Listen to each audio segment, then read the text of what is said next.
War drums echo across an ancient island city rising from a lake.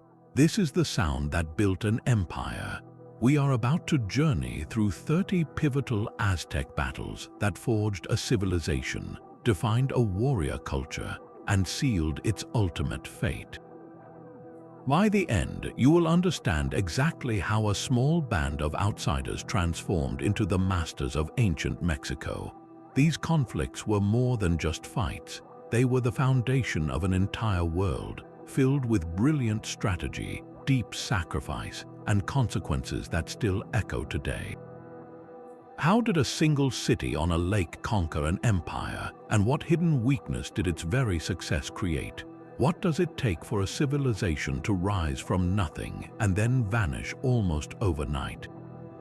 When you think of the greatest empires in history, what makes one story more unforgettable than another? Their journey began not with a grand army, but with a desperate search for a home. For generations, the Mexica people were wanderers, outsiders in a land of established city-states. They served as mercenaries for more powerful rulers, fighting other people's wars in exchange for a temporary place to stay. This was a life of constant struggle, a series of small, sharp battles for survival. Their entire future rested on a prophecy, a divine sign that would tell them where to build their eternal city.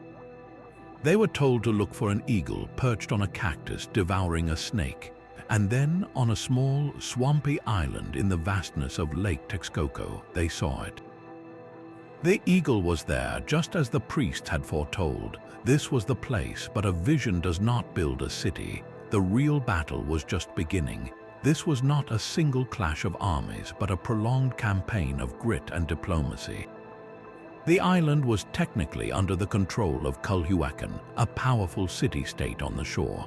The Mexica had to negotiate to offer their services as warriors, just to secure permission to settle this seemingly worthless marsh.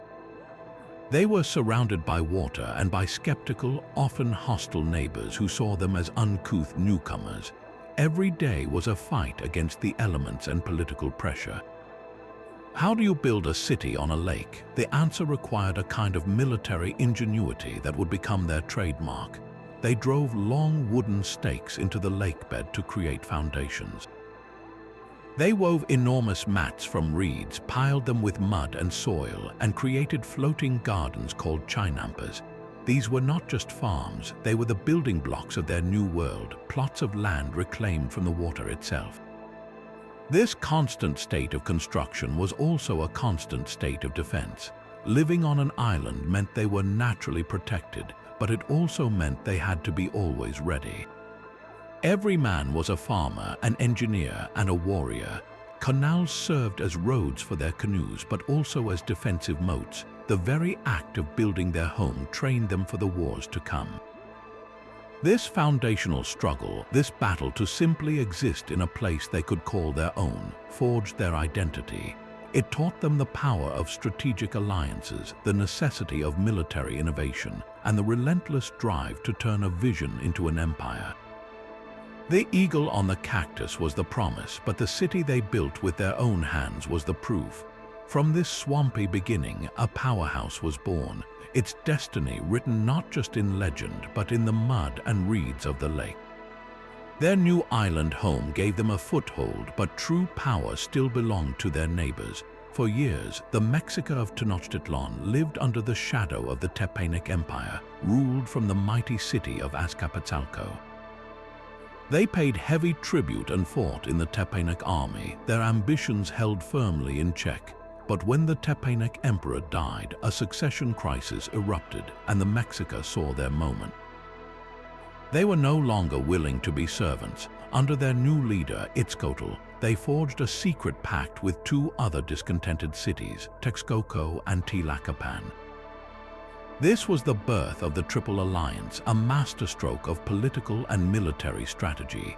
It was not just a military pact, it was a shared vision for a new order. The three cities pooled their armies, their resources, and their resolve. The war that followed was not a single great battle, but a relentless, coordinated campaign. The Allied forces struck at the heart of Tepanec power, besieging Azcapotzalco itself. The fighting was fierce, a brutal block-by-block struggle for control of the city. Tetzcoatl's forces systematically cut off supply lines and shattered the morale of the Tepanec defenders. The final victory in 1428 did more than just topple an empire. It completely redrew the map of the known world. The Mexica, once the junior partners, emerged as the dominant force in the alliance. The endless flow of tribute was reversed, now pouring into Tenochtitlan from dozens of conquered towns. This was their true birth as an imperial power. The victory against Azcapotzalco proved that brilliant alliances could be more powerful than a single strong army. It revealed a new kind of warfare, one that combined political cunning with overwhelming force. How does a subject people become the master? They find the right friends, and they choose the perfect moment to strike. With the Tepanec Empire broken, the Triple Alliance now stood unchallenged, its gaze turning outward to a world ripe for conquest. With the Tepanec Empire shattered, the Triple Alliance faced its first true test. A powerful, independent city still stood defiant on the southern shore of the Lake Coyocan. Its rulers saw the new alliance not as legitimate masters, but as ambitious upstarts. For the fledgling empire, this was a challenge that could not be ignored. Allowing Coyocan to remain free would be an invitation for others to rebel. The campaign against Coyocan, beginning in 1430, was a meticulously planned demonstration of overwhelming force. The armies of Tenochtitlan, Texcoco, and Tlaxcala moved in perfect coordination, surrounding the city by land and water. Their strategy was not just to win, but to utterly demoralize. They launched waves of attacks at different points, forcing the defenders to constantly shift their forces, never allowing them a moment to rest or regroup.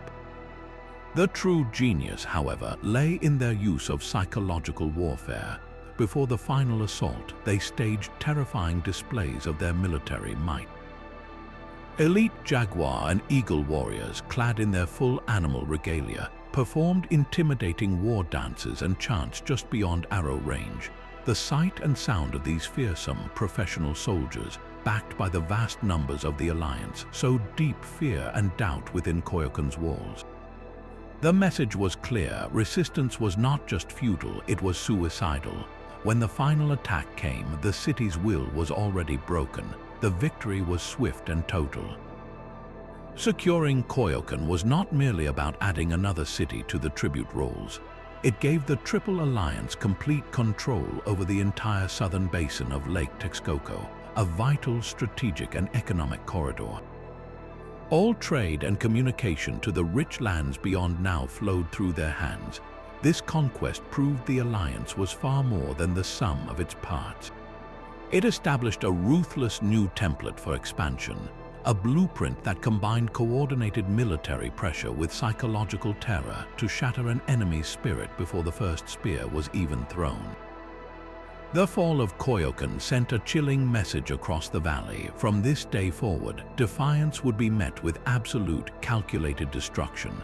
Control of the lake was secure, but true power required bread, not just battles.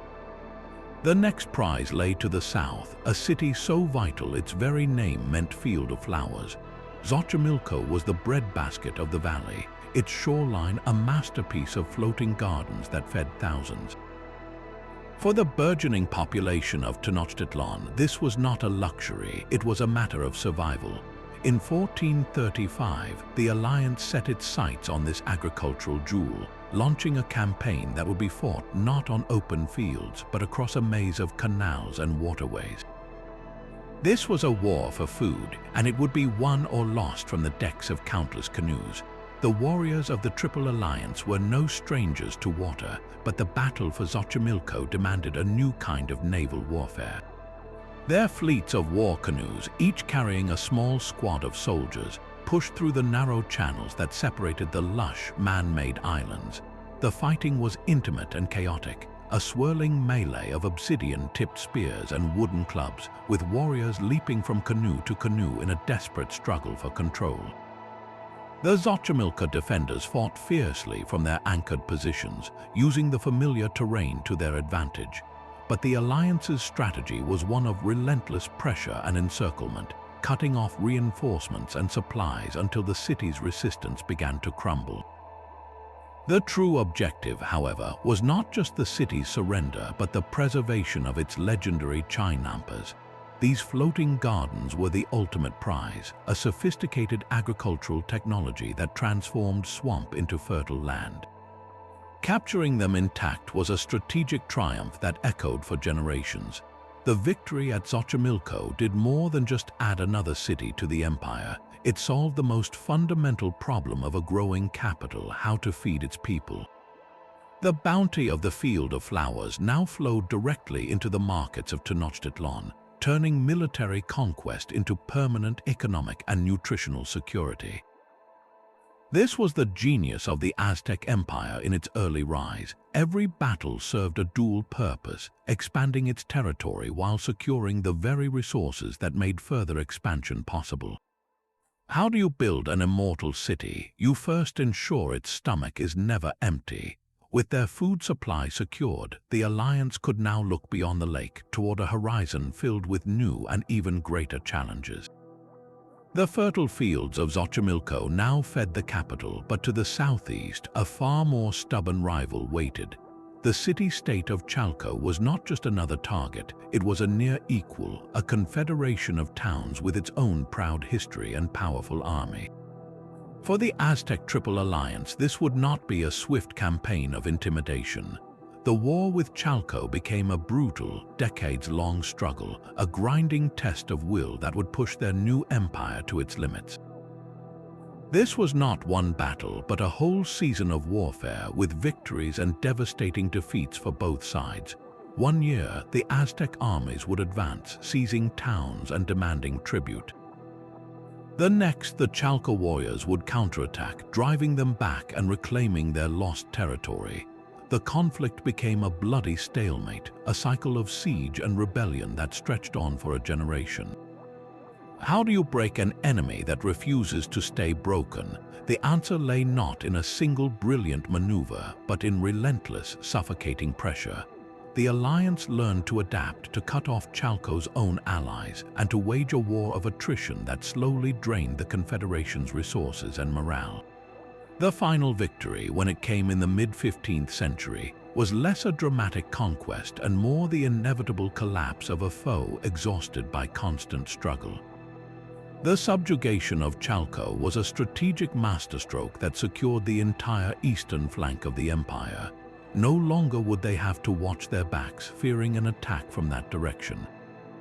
More importantly, it unlocked the gates to the east. The prized trade routes to the Gulf Coast now lay open, bringing a flood of new goods into the heart of the empire: exotic feathers, jade, cacao, and amber. This decades-long war proved that the Aztecs could win not only with shock and awe, but with pure, unyielding endurance. They had outlasted their greatest rival, and in doing so, they had opened a doorway to unimaginable wealth and power. The price was high, but the reward was a horizon that suddenly seemed to have no end. This endless eastern expansion, however, led to a strange and fateful confrontation. To the west of the newly conquered lands stood a confederation that the Aztec Empire never managed to absorb: the Tlaxcalans. The conflict with Tlaxcala was different from any that had come before. It was not a war of conquest, but something far more ritualized, known as a flower war. These were not battles fought to destroy cities or seize land. Instead, the two powers would agree on a time and a place, often a sacred plain, and meet for a day of formal combat. The primary goal was not to kill, but to capture. Warriors sought to take opponents alive, to bring them back to their temples as living offerings for the gods. This was a sacred duty, a way to ensure the sun would continue to rise and the rains would fall.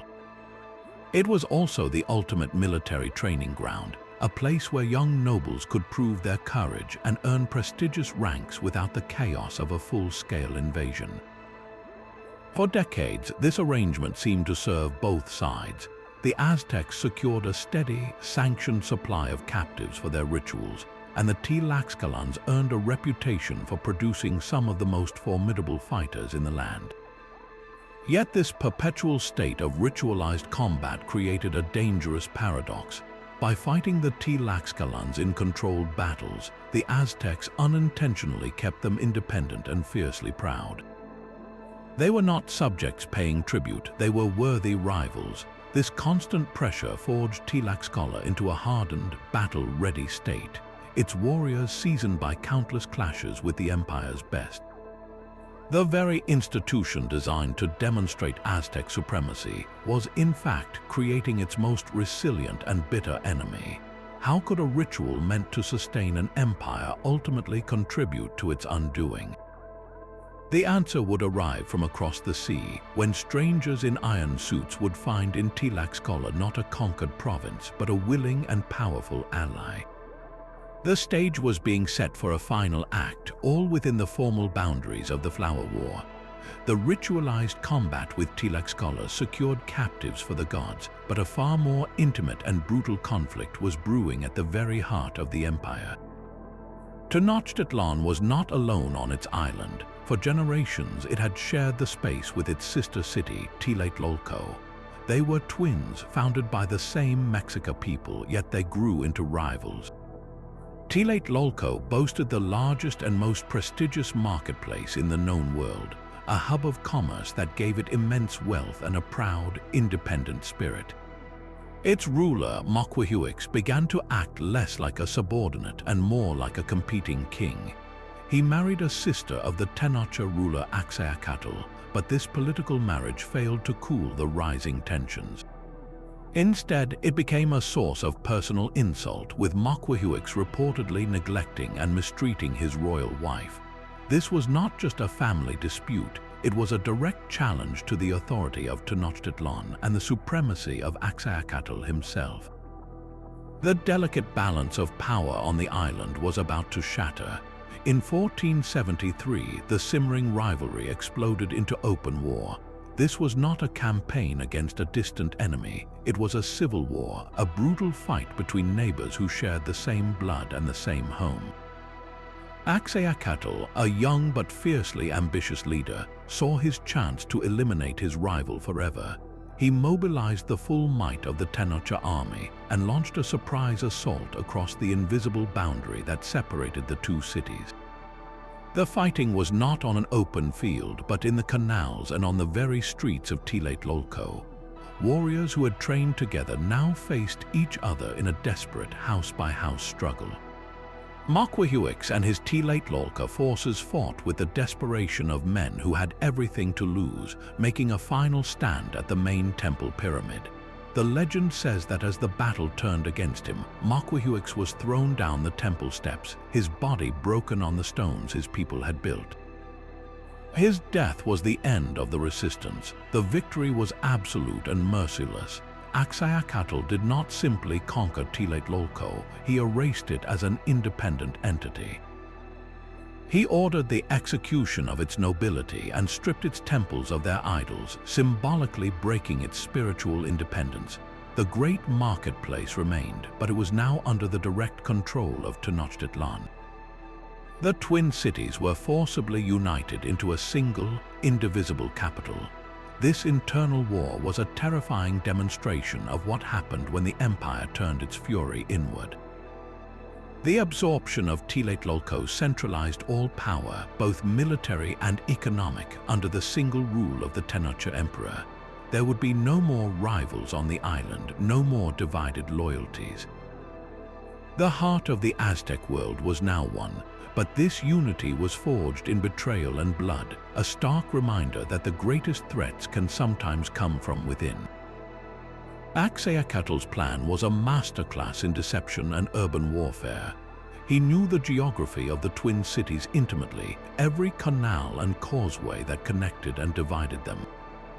Under the guise of a routine troop movement, he secretly positioned his elite forces along the watery borders. Then, with a single coordinated signal, they struck. Hundreds of war canoes surged across the narrow channels. The the soldiers within them pouring onto the streets of Tlatelolco before its defenders could properly form a battle line. This was not a field battle with room for noble declarations. It was a vicious, close-quarters fight in the very heart of the Aztec world. The canals, normally the lifeblood of trade and transport, became invasion routes, allowing Axayacatl's warriors to strike multiple points at once and shatter the city's cohesion. The Tlatelolco, caught completely by surprise, fought with the desperate courage of those defending their homes, but they were quickly pushed back toward their sacred center. The final, brutal act of the conflict unfolded on the steps of the main temple pyramid. Here, the two rulers, Axayacatl and Mocquehuix, met in a personal duel that symbolized the war itself. The legend says that Mocquehuix, wounded and overwhelmed, was seized by his enemies and hurled down the steep stone staircase of his own temple. His body tumbled to the base, a stark and public symbol of his city's utter defeat. This single, shocking act of violence was more than just the death of a king. It was the death of a rival state. Axayacatl's tactics demonstrated a chilling new reality. The Aztec military machine, so effective against external foes, could be turned inward with devastating precision. He used the landscape itself as a weapon, turning familiar waterways into avenues of conquest to achieve a single, ruthless objective, the complete and final consolidation of power. The fall of Tlatelolco proved that no rival, not even a sister city, would be tolerated. But this relentless drive to dominate every corner of their world would soon push them toward a confrontation far from home, against an enemy who understood the mountains and the rain in a way they never could. Far from the familiar canals of his island capital, Emperor Axayacatl led his army into a world of towering mountains and dense, unfamiliar forests. The target was the Toluca Valley, a fertile region controlled by the powerful Matlatzinca people. For the first time, the Aztec war machine was operating entirely outside its element, trading the flat lakebed for steep, rugged terrain that favored the defenders. The Matlatzinca knew this land intimately, using the thick woods and high ground to launch ambushes and disappear before a proper battle line could form.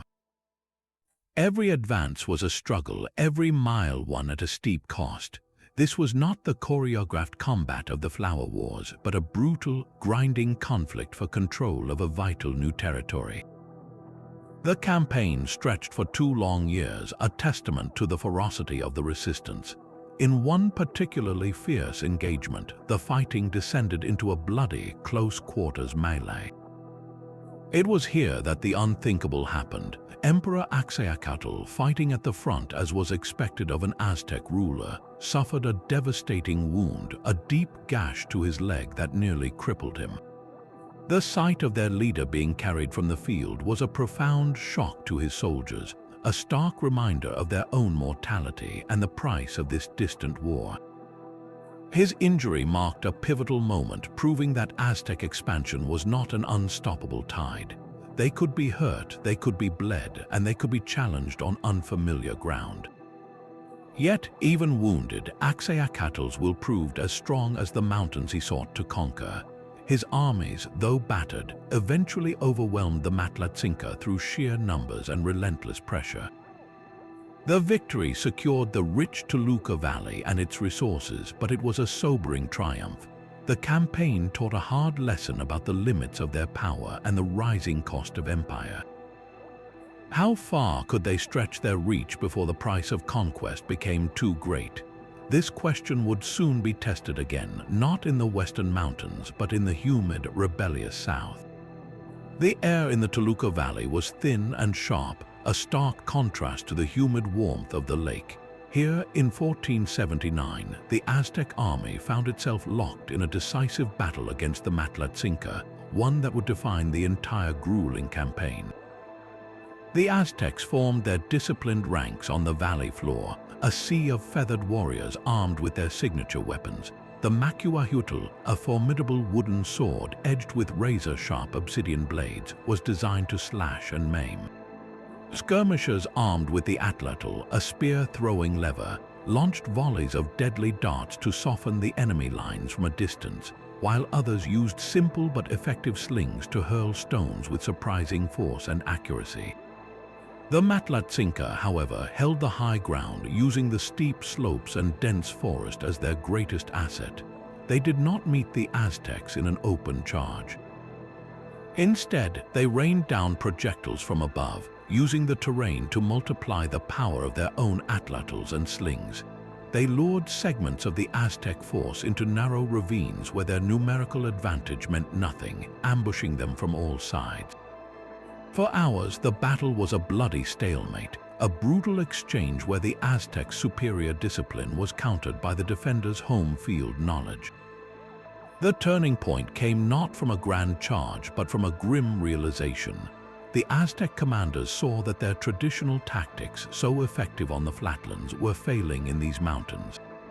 To win, they had to adapt. They began to use their own skirmishes more effectively, sending small, agile groups to scale the surrounding ridges and flush out the Matlatzinca positions. They stopped trying to force a single, decisive clash and instead worked to systematically dismantle the enemy's defensive strongpoints one by one. It was a slow, costly, and exhausting process, but it worked. This hard-fought victory taught the Aztecs a crucial tactical lesson about the nature of their expanding empire. They learned that overwhelming force was not always enough against a determined, entrenched defender who knew the land intimately. Campaigning in foreign lands required flexibility, patience, and a willingness to abandon textbook strategies. The cost of this lesson was written in the wounds of their emperor, and the many warriors lost, a sobering price for an empire that was learning its own limits the hard way. How do you conquer a mountain? You must first learn to think like the mountain itself. A new emperor meant one thing above all else: war. When Ahuitzotl took the throne in 1486, his first duty was not to govern but to conquer. This was the tradition of the coronation war, a ritual as essential as the crown itself. A new Huitzilopochtli had to prove his divine right to rule by leading his army to victory, securing a flood of captives for the sacrifices that would sanctify his ascent. Without this bloody triumph, his reign would be seen as weak, illegitimate in the eyes of the gods and his people. Ahuitzotl chose a target that would leave no doubt about his power. He turned his gaze south toward the rich and rebellious lands of Oaxaca, the place we know today as Oaxaca. This was not to be a minor raid. It was a full-scale invasion, a declaration of intent that would define one of the most aggressive reigns in Aztec history. The campaign was a masterpiece of logistical terror. Ahuitzotl mobilized armies from across the Triple Alliance, a force so vast it seemed to swallow the landscape as it marched. They moved with a swift, brutal efficiency, descending on city after city in the Oaxaca Valley. The message was simple and horrifying: submit immediately or face utter annihilation. Some towns, remembering the fate of others, opened their gates without a fight. Those that resisted were made into examples. The fighting was ferocious, the aftermath often merciless. Ahuitzotl understood that the true objective was not just land but terror itself, a psychological weapon that would break the will of future enemies before his armies even arrived. The scale of the victory was staggering. Thousands of captives were taken, a human river flowing north toward the temples of Tenochtitlan. The coronation ceremonies that followed were correspondingly immense, a spectacle of sacrifice meant to awe the entire world. This single campaign did more than legitimize a new emperor. It announced a new era of unchecked expansion. Ahuitzotl's reign would push the borders of the empire farther than ever before, from the Gulf Coast to the Pacific Ocean. His coronation war set a terrifying precedent. How far could an emperor go when his right to rule was measured in captives and conquest? The immense wealth of Oaxaca was a prize worth any hardship, but it was defended by some of the most formidable cultures in ancient Mexico. Ahuitzotl's armies now had to face the proud, independent kingdoms of the Zapotecs and the Mixtecs, peoples with their own centuries-old histories of empire and art. This was not a war against a single city. but a complex multi-front campaign to subdue an entire region of mountain strongholds and fortified cities. The conquest of Oaxaca was a logistical nightmare made real. Moving tens of thousands of warriors across the rugged Sierra Madre Mountains required a level of planning that rivaled the building of Tenochtitlan itself. Supply trains stretching for miles snaked along narrow mountain paths. Porters carried immense loads of food and equipment, while scouts constantly probed ahead for ambushes in the dense, unfamiliar forests. Every mile forward was a victory against the land itself, a testament to the Aztec capacity for organized, long-distance warfare. The ultimate test of this campaign was the siege of the legendary city of Monte Alban. This was not a city on a lake, but a city on a mountain, its grand plazas and pyramids carved from the very peak it crowned. The Zapotec defenders held an almost unassailable position, looking down from their high walls upon the invaders below. A direct assault would have been a slaughter, so the Aztecs did what they did best. They applied relentless, suffocating pressure. They established camps on the surrounding slopes, cutting off the city's access to water and food. They launched constant, probing attacks to wear down the defenders, never allowing them a moment's rest. It was a war of attrition, a brutal waiting game where starvation became a weapon as powerful as any macuahuitl. When the city finally fell, the victory unlocked a treasure chest that transformed Tenochtitlan. The tribute that began flowing north was unlike anything seen before. There were gleaming gold ornaments crafted by master Mixtec metalsmiths, vibrant green quetzal feathers that shimmered like jewels, and heavy sacks of precious cacao beans, the very currency of the realm. This was not just wealth, it was a visible, tangible proof of the empire's reach and power. The Oaxaca campaigns demonstrated that the Aztec Empire could project its force over vast distances and against the most determined defenders. But with every new source of gold and cocoa, the empire's appetite only grew, pushing its armies toward ever more distant and dangerous horizons. What happens when an empire's hunger for tribute meets a frontier it cannot cross? Beyond the mountains of Oaxaca lay a world transformed. The thin, cool air of the highlands gave way to a thick, humid heat, a wall of steam that greeted Ahuetzotl's warriors as they descended toward the Pacific coast. Their target was Soconusco, a lush, tropical region renowned for its production of one thing above all others, cacao. For an army born and raised on a highland lake, this was not just a new battlefield, it was a hostile environment. The dense jungle canopy blocked out the sun, creating a perpetual, oppressive twilight. Every step was a struggle through tangled vines and sucking mud, and the air buzzed with unfamiliar insects. The disciplined battle formations that won empires in the valleys were useless here. In the jungle, warfare became a series of terrifying ambushes. Enemies they never saw would unleash volleys of darts from the shadows before melting back into the green. How do you fight a war when you cannot even see your enemy, and the very air you breathe feels like an adversary? The conquest of Soconusco, fought between roughly 1495 and 1497, was a brutal exercise in adaptation. The Aztec soldiers, clad in heavy cotton armor and elaborate feathered regalia, were suffocating in the coastal heat. They had to learn a new way of moving, a new way of fighting. They adopted smaller, more mobile units, learning to move quietly along animal trails and riverbanks. Victory depended not on a single great clash, but on securing key cacao groves and the villages that tended them, slowly strangling the region's will to resist. It was a grueling, bloody process of securing one grove, one village at a time. When the region was finally subdued, the strategic prize was beyond calculation. Soconusco became the empire's primary source of cacao, the brown bean that was far more than a food. Cacao was money. It was wealth you could hold in your hand, used to pay for everything from a basket of tomatoes to a fine jade necklace.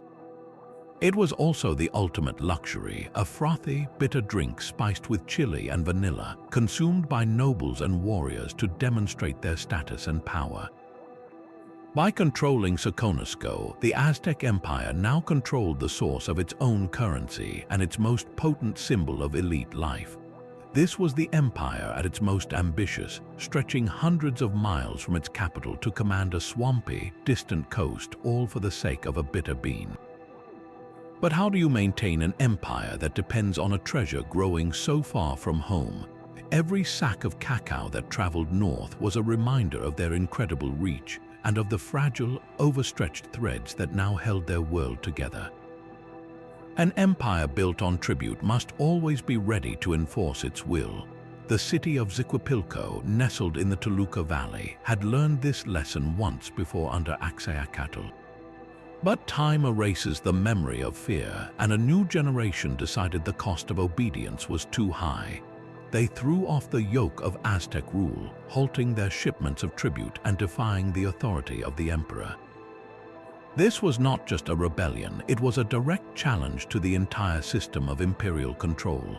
If one city could break free, others would surely follow. For Ahuitzotl, this was an emergency that demanded an immediate and unforgettable response. He did not merely send an army, he led it himself, marching back into the mountains where his predecessor had been wounded years before. The campaign was a whirlwind of calculated terror. The Aztec forces moved with a speed that stunned the rebels, surrounding Ziquipilco before its leaders could properly fortify their defenses or call for aid. There would be no protracted siege, no negotiation. The assault was swift, brutal, and absolute. The city's warriors were overwhelmed in a single, bloody engagement. But the real battle began after the fighting was over. The punishment was designed not just to pacify Ziquipilco, but to serve as a permanent warning to every other city in the empire. Ahuitzotl ordered a mass execution of the city's nobility and military leaders. Their fate was a public spectacle, a grim lesson in the price of defiance. The city's temples were desecrated, its sacred idols seized and carried back to Tenochtitlan as trophies. The flow of tribute was not just reinstated, it was increased, a perpetual financial scar to remind the people of their failed gamble for freedom. This reconquest was a masterclass in imperial management through fear. It demonstrated that the Aztec Empire's greatest strength was not just its ability to conquer, but its ruthless efficiency in crushing any spark of rebellion. How do you maintain an empire of millions? You must be willing to make an example of the few, ensuring that the memory of your retribution echoes far louder than any call to revolt. This brutal efficiency kept the empire intact, but it also sowed a deep and silent resentment, a bitterness that would one day wait for the perfect moment to exact its revenge. But the mountains to the east presented a different kind of challenge. Here, in the rugged lands toward the Gulf Coast, the Aztec Empire encountered not a single enemy, but a mosaic of fiercely independent city-states known collectively as the Mixteca Puebla peoples. They were a world unto themselves, a patchwork of different languages and rulers who had long resisted any outside control. For the new emperor, Moctezuma II, this fragmented landscape required a new kind of warfare, one fought as much with words and gold as with clubs and spears. His strategy was a masterful blend of intimidation and persuasion, a campaign of constant, calculated pressure. Instead of launching a single, massive invasion, Moctezuma deployed his armies in a series of smaller, targeted strikes. He would identify a weaker city-state, isolate it from its neighbors through clever diplomacy or threats, and then bring overwhelming force to bear on that one point of resistance.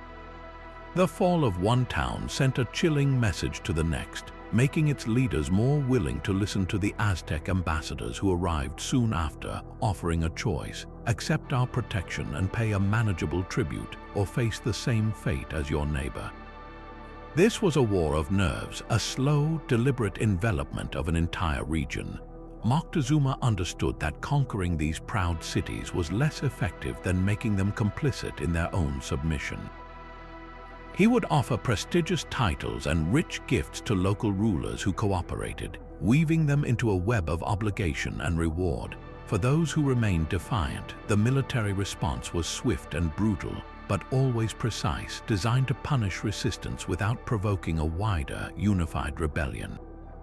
This complex, multi-year campaign revealed the empire at the peak of its political sophistication. How do you conquer 100 different wills? You do not smash them all at once. You divide, you pressure, and you persuade until their independence becomes a memory. Under Moctezuma II, the Aztec Empire had become a subtle and patient predator. But this very success was creating a system that depended entirely on the perception of his invincible power. What would happen when that perception was finally shattered by something beyond his understanding? To the far south, beyond the mountains and jungles, lay the narrow waste of the continent. The Isthmus of Tehuantepec was a geographical prize unlike any other, a slender land bridge connecting the great oceans and controlling the flow of trade between mighty civilizations. For Moctezuma II, securing this corridor was not merely an option, it was an imperial necessity.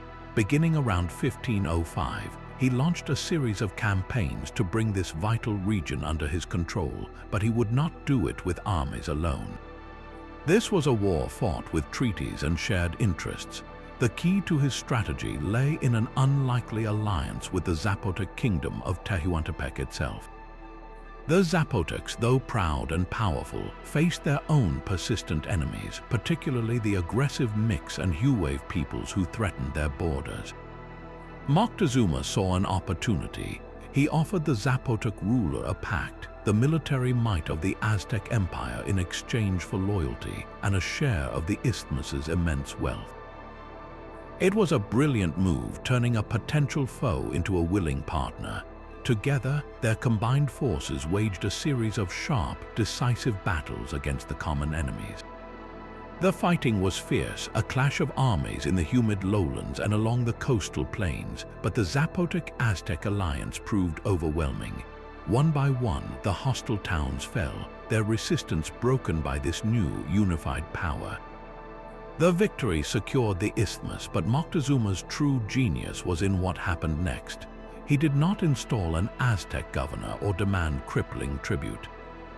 Instead, he allowed the Zapotec kingdom to remain as the local administrator, a trusted partner in managing the flow of goods and people. This was imperial management at its most sophisticated, a move away from pure domination and toward a system of strategic partnership. The isthmus became a bustling, secure corridor.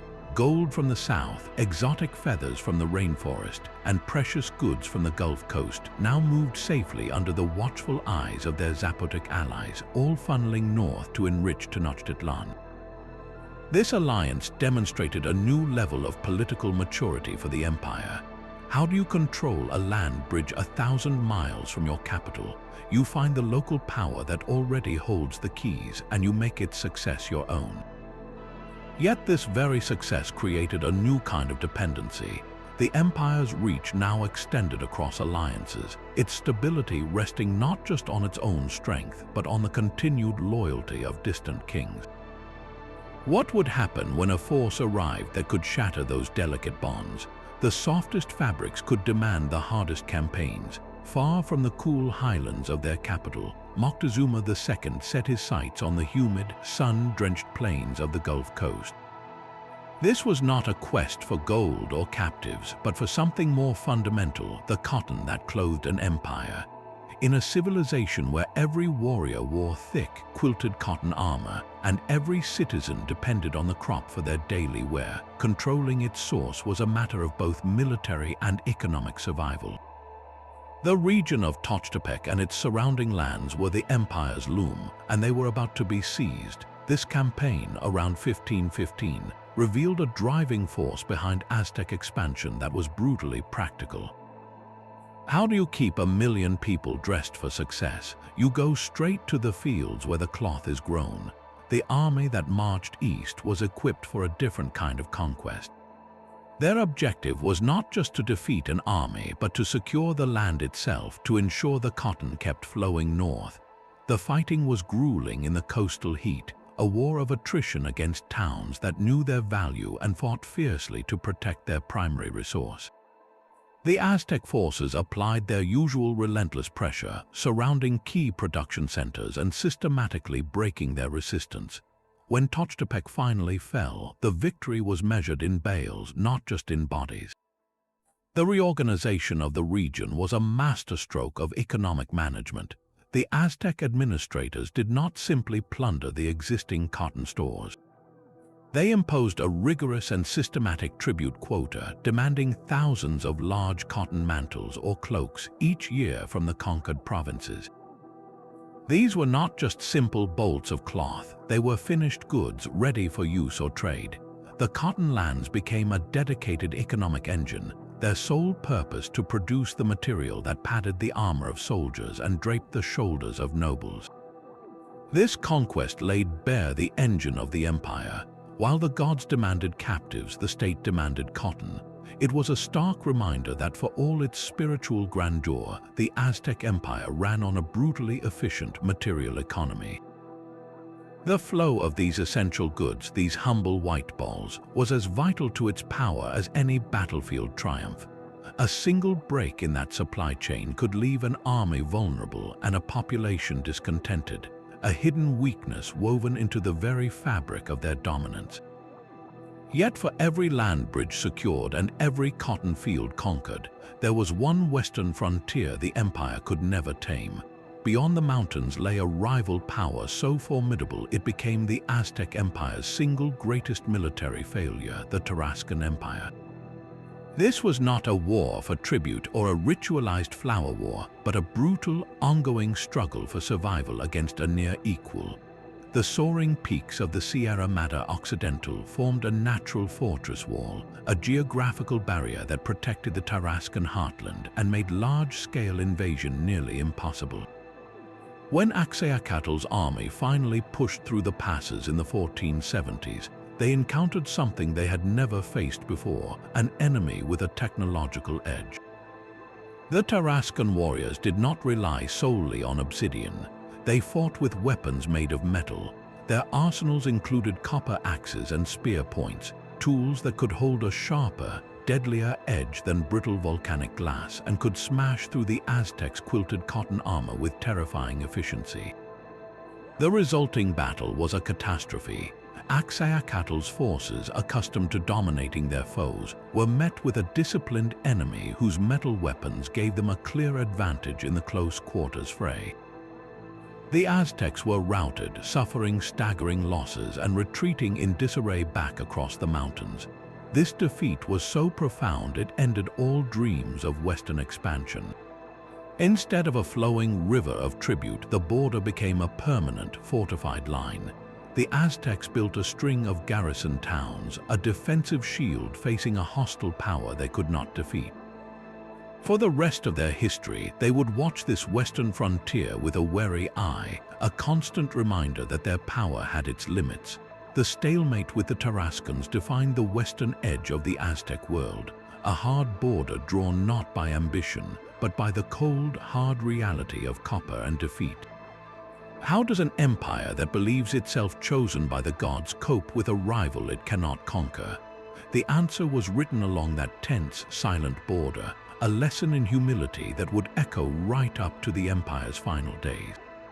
Tlaxcala was a fortress built of fear and failure. This remote garrison stood on the very edge of the known world, a lonely outpost facing the impenetrable mountains of the Tarascan Empire. In 1478, the Aztec Emperor Axayacatl decided this line of defense was not enough. He would turn it into a spearhead, launching a full-scale invasion to finally crush the Western rival that had humbled him years before. It was a gamble that would cost him everything. His army, one of the largest ever assembled, pushed across the border and marched confidently toward the fortress of Tlaxcala itself, expecting to besiege a terrified enemy. Instead, they marched straight into a trap. The Tarascans were not cowering behind their walls. They had hidden their main force in the surrounding forests and jagged hills, using the landscape as a weapon. As the long, disciplined columns of Aztec warriors entered the narrow valley below the fortress, the signal was given. The air itself seemed to tear apart. A storm of projectiles rained down from the high ground, not just stones and darts, but copper-tipped spears that punched through cotton armor with brutal ease. Then the Tarascan soldiers charged. They did not fight in the individual duels the Aztecs revered. They fought in tight, coordinated units, their metal axes rising and falling in a terrifying mechanical rhythm. The battle dissolved into a nightmare of chaos and metal. The Aztec battle lines, so effective on open ground, were compressed and shattered in the confined space. Warriors could not maneuver, could not use their signature weapons effectively. It was less a battle and more a slaughter, a systematic dismantling of an army that had believed itself invincible. The stories that trickled back to Tenochtitlan spoke of near-total annihilation. Entire regiments were wiped out. The ground was said to be so littered with the distinctive feathered banners of the Aztec nobility that they looked like a field of trampled flowers. Oaxaca himself was lucky to escape with his life. His bodyguard slaughtered around him as he fled the field. The defeat at Tlaxcala was more than a lost battle, it was a psychological fracture. For the first time, the Aztec war machine had been not just stopped but utterly broken by a superior force. It was a humbling, permanent lesson in their own limitations. The Western dreams of the empire died on that bloody field, replaced by a fortified border and a watchful, enduring fear. How far can ambition carry you when it finally meets a wall it cannot breach? A bitter wind of rebellion swept down from the humid Gulf Coast. Far from the orderly canals of Tenochtitlan, the Aztec people, known for their distinct language and vibrant culture, had reached their breaking point. The relentless Aztec tribute demands, a constant drain of their resources and labor, had become an unbearable weight. Their revolt was not a call for a flower war, but a desperate fight for survival, a fire lit in the sprawling, tangled landscape of the Azteca region. For Emperor Moctezuma II, this was a crisis that threatened the very logic of his empire. If the Aztecs could defy him with impunity, every other province would be watching. His response had to be swift, overwhelming, and final. The campaign to crush the Aztec rebellion around 1506 would become a masterclass in imperial counterinsurgency. The geography itself was the first enemy. The Azteca was a vast land of steep, forested hills and deep river valleys, a nightmare for the organized, column-based advance of the Aztec army. The Aztec rebels knew every hidden trail and defensible ridge. They would not meet the Aztecs in a set-piece battle. Instead, they melted into the jungle, launching lightning raids from the cover of the dense foliage before disappearing back into the green shadows. How do you defeat an enemy that refuses to stand and fight? Moctezuma's generals adapted with a strategy of relentless pressure and control. They avoided chasing phantom forces deep into the wilderness. Instead, they identified and secured the Aztec heartlands, the fertile valleys and key population centers that sustained the rebellion. They built fortified camps on high ground, creating permanent bases of operation from which they could launch punitive expeditions in every direction. Their forces moved in smaller, more mobile units, learning to navigate the difficult terrain and adopting some of the guerrilla tactics of their foes. It was a slow, grinding, and brutal process of reconquest. Village by village, valley by valley, the Aztec noose tightened. Those who surrendered were forcibly relocated to break their connection to the land. Those who continued to resist faced utter destruction, their leaders executed and their towns burned as a warning to others. The suppression of the Aztec rebellion was a stark reminder of the empire's greatest vulnerability. Its vast size was its greatest strength, but also its greatest weakness. Holding it together required not just the power to conquer, but the constant, exhausting effort to police millions of people across 1,000 different landscapes. Every sack of tribute, every feather or bag of cocoa that arrived in Tenochtitlan was bought with the unending vigilance of its armies. How long could an empire sustain this rhythm of conquest and punishment before the strain became too much? Even the most ambitious emperor must sometimes clean his own house. As Ahuitzotl consolidated his vast domain, two stubborn pockets of independence remained, irritating reminders of unfinished business on the fringes of his map. The first was Yopetzinco, a remote and rugged territory inhabited by the Yope people.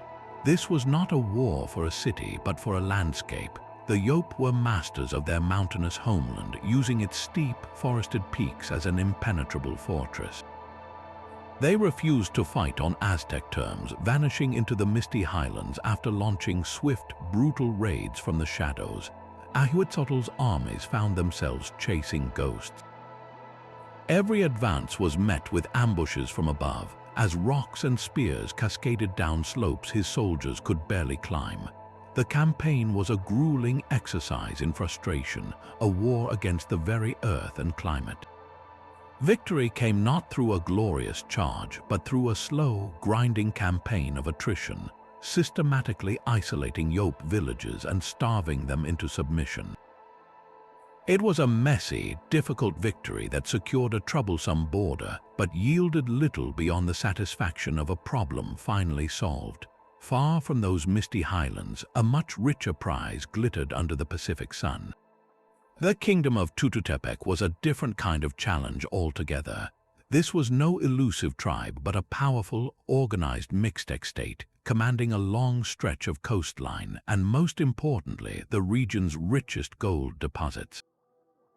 For Ahuitzotl, this was a strategic necessity. Securing the empire's southern flank meant nothing if a wealthy, independent kingdom sat there, its very existence a challenge to his authority. The campaign against Tututepec was a conventional war of conquest, pitting the full might of the Aztec army against a fortified and determined foe. The fighting was fierce, a series of battles along the coast and into the river valleys that fed the kingdom's wealth. The Mixtec warriors defended their homes and their gold with ferocious determination, but they could not withstand the relentless, coordinated pressure of Ahuitzotl's veteran forces. When Tututepec finally fell, the victory was transformative. The empire's southern border was now secure, anchored by a powerful new subject kingdom. And with that security came a river of gold, a tangible, shimmering symbol of the empire's reach and its insatiable appetite for the treasures of the earth. These two campaigns, one against a shadow and one against a fortress, revealed the two faces of imperial power, the brutal work of pacification and the glittering reward that made it all worthwhile. These Gulf Coast ports were the empire's open windows to the wider world. The cities of Tlaxcala and Tlaxcalan sat at the mouth of vital trade routes, bustling hubs where goods from the Maya lowlands and beyond flowed northward. For the Aztec emperor, securing them was not a matter of choice, it was an economic imperative. The campaigns to subjugate these centers were swift, amphibious assaults that demonstrated the empire's mastery of both land and sea. War canoes by the hundreds navigated the coastal estuaries, disgorging soldiers onto the beaches while allied armies from the interior applied pressure from the landward side. The defenders of Tlaxcala found themselves surrounded, their walls facing a disciplined infantry while their docks were threatened by a fleet they could not challenge. Victory here was not just about planting a banner, it was about commandeering an entire economic system. With Tlaxcala under control, the armies pushed north to Tlaxcalan. This city, a major center for the production of precious dyes and salt, put up a stiffer fight. Its warriors made a stand on the sandy plains outside the city, but they were outmaneuvered by the Aztec generals who used their naval mobility to launch a surprise attack directly into the city's heart while the main force was engaged. The fall of Tlaxcalan was the final piece of the puzzle. Suddenly, the exotic treasures of the south had a direct, unobstructed path to the markets of Tenochtitlan. What did this new control actually look like? It meant that the brilliant green feathers of the Quetzal bird, once a rare luxury, became a common sight on the headdresses of Aztec nobles. It meant that blocks of jade carved by Maya artisans could be traded for sacks of cacao beans. It meant that golden amber, hardened tree resin that held the sunlight within it traveled from the deep forest straight to the emperor's treasury. These two battles transformed the Aztec economy from a regional power to a continental one, its merchants and officials now managing a trade network that stretched from the Central Highlands to the Yucatan Peninsula. But with every new luxury that arrived, the empire's dependence on these distant, fragile supply lines grew deeper. How do you protect a river of wealth that flows from 1,000 miles away? The brilliant Quetzal feathers and golden amber flowing into Tenochtitlan came at a price, paid in blood along the volatile eastern frontier. The empire's gaze now fixed upon the lush, coastal lands of the Tepanec people and their magnificent capital, Sempoala. This was no mountain fortress, but a city of gleaming white pyramids and bustling markets, ruled by a chief whose generous physique earned him the nickname the Fat Chief. His city was a prize of immense wealth and population, a key that could lock down the entire central Gulf Coast. The conquest of Sempoala was a masterclass in political and military pressure.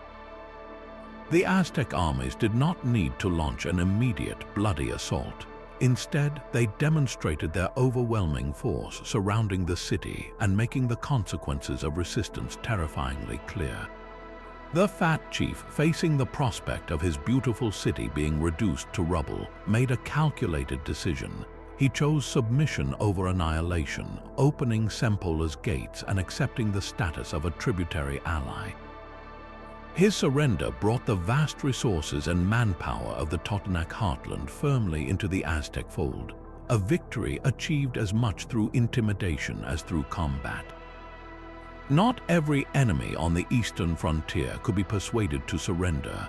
While the Tepanecs of Sempoala were a centralized urban society, the Tlaxcalans were a different kind of adversary altogether.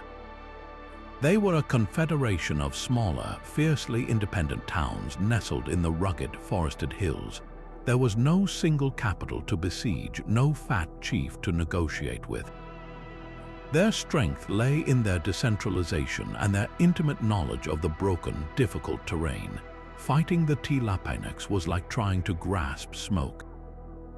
Aztec columns marching into their territory were met not with a battle line, but with a constant hail of ambushes.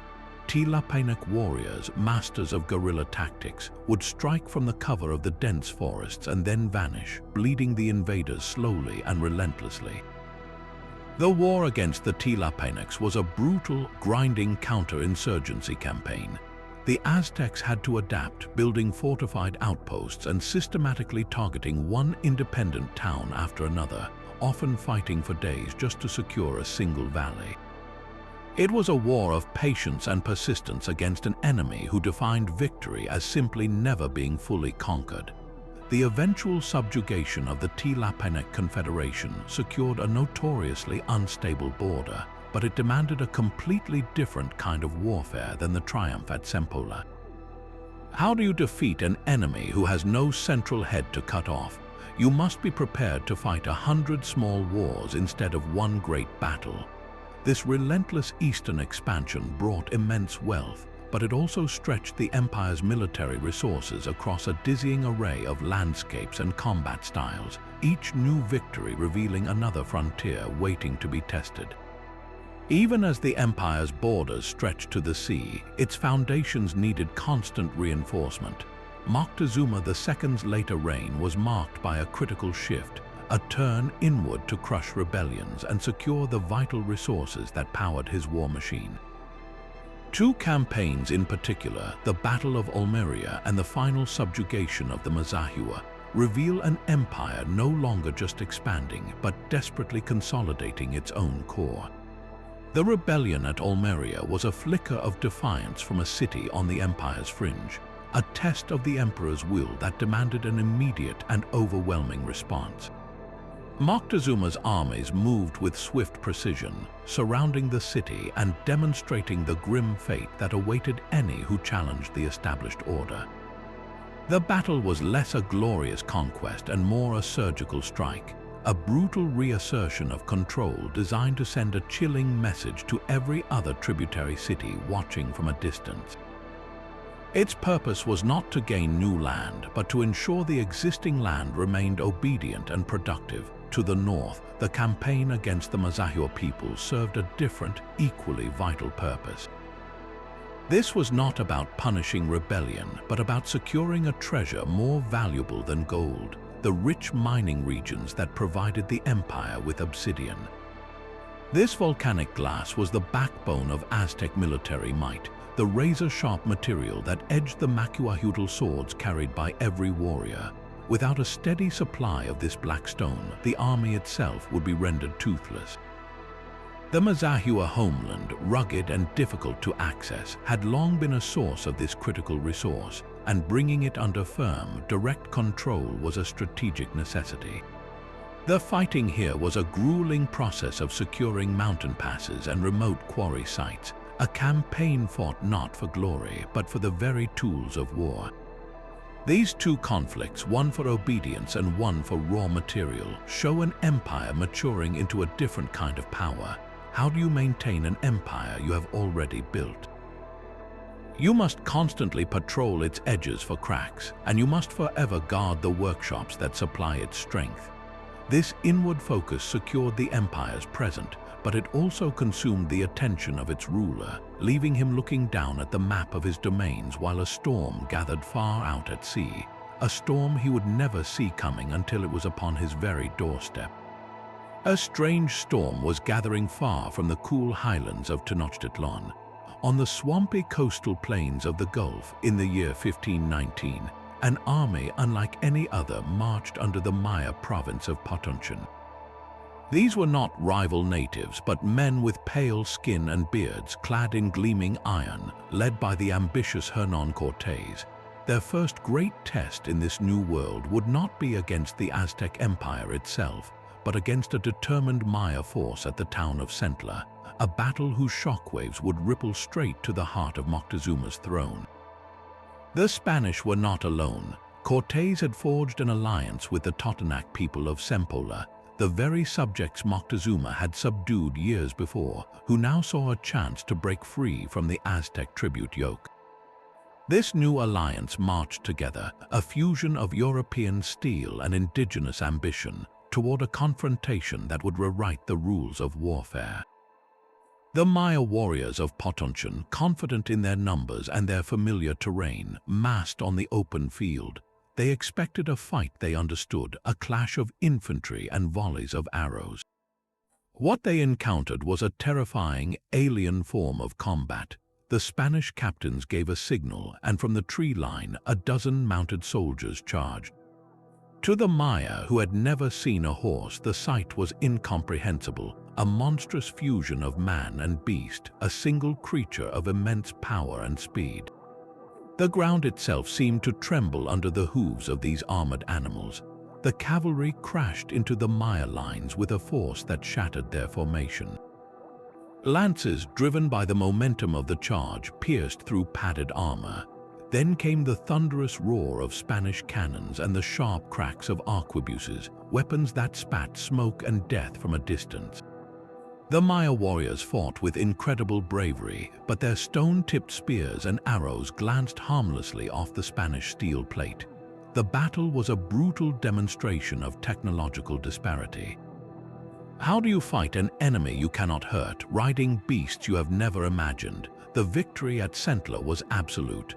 The lords of Potonchan surrendered, offering gifts of food, gold, and most significantly, 20 women.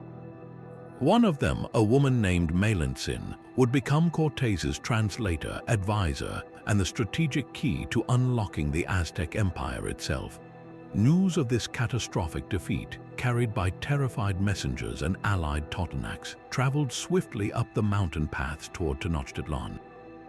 The reports spoke of iron-clad men who rode beasts and wielded weapons of thunder. For Emperor Moctezuma, this was not just a military problem, it was a cosmic one. The carefully balanced world of the Aztecs, built on ritual and predictable power, was suddenly facing something entirely unknown. The battle he never fought on a distant coastal plain was already shaping his destiny, filling his court with a deep and paralyzing dread. The news from the coast was a poison seeping into the heart of the empire.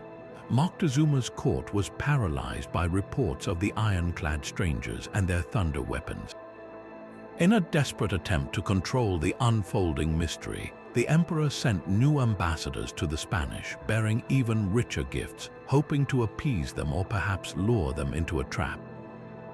He directed them to the sacred city of Colula, a place of immense spiritual power and a key ally within the Aztec sphere of influence. For Cortés, marching inland with his small force and thousands of Tepanec allies, Colula was a crucial test. It was a major religious center, home to 365 temples, a dizzying landscape of pyramids dedicated to a pantheon of gods. The Spanish were welcomed, given quarters in the city's central compound, but the atmosphere quickly grew thick with suspicion. The normal flow of the city seemed to change. Food and water became scarce for the invaders, and Cortés' new interpreter and strategic advisor, the remarkable Melantzin, learned a terrifying secret from a local woman. She whispered of a plot. The Colulans, acting on secret orders from Moctezuma himself, had prepared an ambush. The story was that Aztec warriors were hidden in the surrounding hills, waiting for a signal to pour into the city and slaughter the Spaniards once they were weakened and disoriented. Was this a genuine Aztec plan to eliminate the threat, or was it a calculated pretext invented by Cortés to justify a show of absolute force? The truth of that day in 1519 is buried under centuries of conflicting accounts, but the outcome is horrifically clear. Cortés decided to strike first. He invited the city's entire nobility, its warriors and chiefs, into the main temple courtyard under the guise of a formal farewell. Once the square was packed with the unarmed Colulan elite, he gave the signal. The Spanish soldiers, who had been positioned around the courtyard's perimeter with their cannons and arquebuses, opened fire. The thunder of the guns was followed by the screams of men trapped in a stone-killing field. The Spanish cavalry then charged into the mass, their steel swords cutting down anyone who tried to flee. The allied Tepanec warriors, who held a deep-seated grudge against the powerful Colulans, joined the slaughter with a fury, turning the sacred plaza into a charnel house. For hours, the killing spread from the temple courtyard into the city itself. The massacre at Colula was not a battle, it was a systematic act of terror. It shattered any remaining illusion that the Spaniards were divine beings or peaceful envoys. They were revealed as ruthless, pragmatic conquerors, willing to commit an atrocity to break the will of a potential enemy and send an unmistakable message to Moctezuma. The news that reached Tenochtitlan was not of a defeated army, but of a sacred city drenched in the blood of its own leaders. The emperor and his court were not just frightened, they were psychologically broken. If Cortés could do this to the holy city of Colula, what would stop him from doing the same to the navel of the world itself? The path to Tenochtitlan was now open, paved with the terror of a single, brutal act. The great causeways that once fed the capital now became its chains. For 93 agonizing days, the magnificent island city of Tenochtitlan was strangled, cut off from the world it had so long dominated. Hernán Cortés, commanding a force of hundreds of Spanish soldiers and tens of thousands of indigenous warriors, primarily the empire's ancient enemies, the Tlaxcalans, laid siege to the Aztec heart. This was not a single battle, but a slow, methodical dismemberment of a civilization. The Spanish had learned from their previous expulsion from the city. This time, they would not be driven out. They built 13 small but powerful warships called brigantines, which they launched onto Lake Texcoco. These vessels, armed with cannons, became the masters of the watery expanse that had always been Tenochtitlan's greatest defense. They severed the aqueduct that brought fresh water from Chapultepec and systematically destroyed the bridges across the causeways, trapping the Aztecs inside a shrinking, desperate island. The war for the city was fought on three fronts: water, land, and within the very bodies of its people. Smallpox, the invisible enemy the Spaniards had unwittingly brought with them, raged through the crowded capital. With no immunity, thousands died, including the new emperor Cuitlahuac, who had led the resistance after Moctezuma's death. The disease ravaged the ranks of warriors and civilians alike, weakening the city's ability to resist the final, crushing assault. The fighting that followed was a nightmare of urban warfare. The Spanish and their Tlaxcalan allies pushed into the city, advancing street by street, canal by canal. The Aztecs, under their young and defiant new leader Cuauhtémoc, fought back with a courage born of desperation. They turned every temple, every house into a fortress. They dismantled their own buildings to barricade the streets and dug pits in the canals to snag the enemy brigantines. The battle descended into a brutal, block-by-block struggle, with the attackers slowly filling in the canals with rubble from the very structures they destroyed to create solid ground for their advance.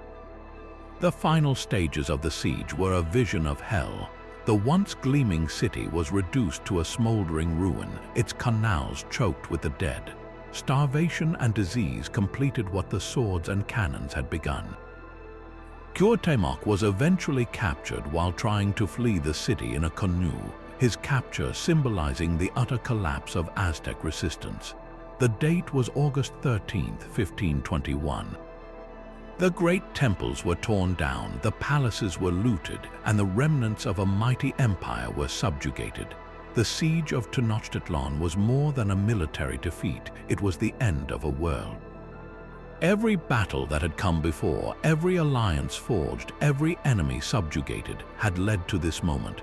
The very strengths that built the empire, its island heart and its network of tributaries, became the instruments of its destruction when those tributaries turned against it, and the lake was no longer a moat but a prison.